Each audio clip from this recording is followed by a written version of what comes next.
Good morning. मैं doctor Banerjee बोल रहा हूँ जबलपुर से और I am a gynaecologist from Jabalpur Madhya Pradesh, from ideal fertility IVF and genetic centre private limited. And I am a gynaecologist और मैं regularly IVF ICSI fertility treatment करता हूँ विथ एडवांस ट्रीटमेंट फॉर पुरुष और महिला बांझपन दोनों के लिए, और गर्भस्थ शिशु को देखने का भी काम करता हूँ। तो अभी जो मैं ये लाइव हूँ और यूट्यूब मेरा जो चैनल है उसको भी आप देखिए, उसमें काफ़ी वीडियोस हैं। आप प्लेलिस्ट में जाइए, आप हमारे मेंबरशिप को ज्वाइन कर सकते हैं। यूट्यूब में जो कमेंट्स हैं उनको लेके मैं क्वेश्चन बना रहा हूँ और मिस्टर देवेंद्र गौर को बोलता हूँ कि आप प्लीज़ स्टार्ट करिए। Good morning sir. Good morning. Hello sir, I am from Amritsar. मेरी एज 21 है और मेरा एक IVF फेल हो गया है। क्या बार बार IVF कराने से बॉडी पे कोई इफेक्ट होता है? ये बहुत कॉमन एक क्वेरी होती है, बहुत कॉमन एक लोगों को एक टेंशन होती है कि मैं यदि IVF करूं बार बार तो क्या मुझे प्रॉब्लम होगी। देखिए, IVF करना मेंटली और फाइनेंशियली एक प्रॉब्लमेटिक चीज़ तो है, इसमें कोई शक नहीं है। दूसरा, इसमें एक ये चीज़ रहती है कि आप इसमें सफल होंगे कि नहीं होंगे उसकी कोई गारंटी नहीं रहती, क्योंकि फेल होने के बहुत सारे रीज़न होते हैं और जो ओवरऑल सक्सेस रेट रहता है 21 ईयर्स में, I think it should be 70 to 75%, but still there is failure. और सबसे इम्पॉर्टेंट बात होती है कि जो लेडी होती है उसको बहुत सारे इंजेक्शंस के दौर से गुजरना पड़ता है।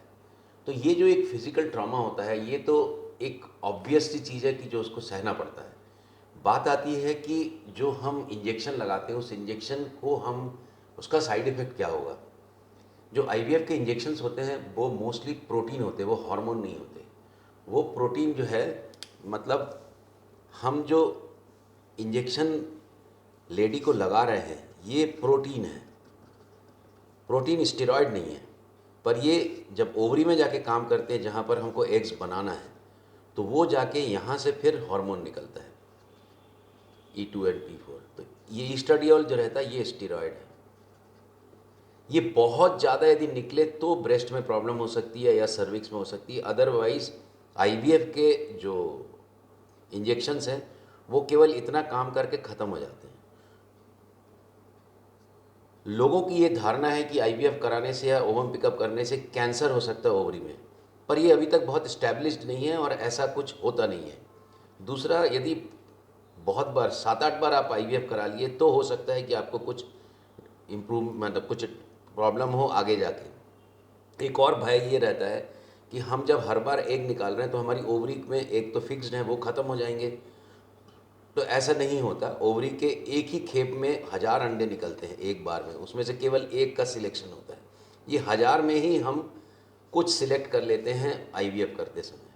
तो जो नेक्स्ट खेप आएगी वो नेक्स्ट 1000 की आएगी। यदि आप IVF नहीं भी करेंगे तो भी ये 1000 नष्ट होने वाले हैं। तो IVF कराने से अंडे ख़त्म हो जाएंगे ऐसा भी नहीं होता। सर, यूट्रस छोटा होने के कारण पीरियड नहीं आता है, ऐसा क्यों होता है?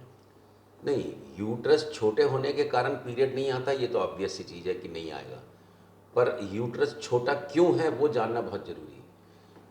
Again I want to explain it like कि जो यूट्रस होता है इसका साइज़ और इसकी एक्टिविटी क्या है? पीरियड आना, मेंसेस आना। इसका जो एक्टिविटी है ये डिपेंड करता है इसके बाजू में जो अंडाशय है। अंडाशय एक फैक्ट्री है जो कि अंडा बनाती है, साथ में हार्मोन भी बनाती है। ये हार्मोन ईस्ट्राडियल और प्रोजेस्टेरॉन, ये हार्मोन कई तरह के होते हैं, मेनली ये 2 तरीके की ये बनाते हैं जो इस पे असर करती है, जिससे इसका साइज मेंटेन होता है और पीरियड आता है।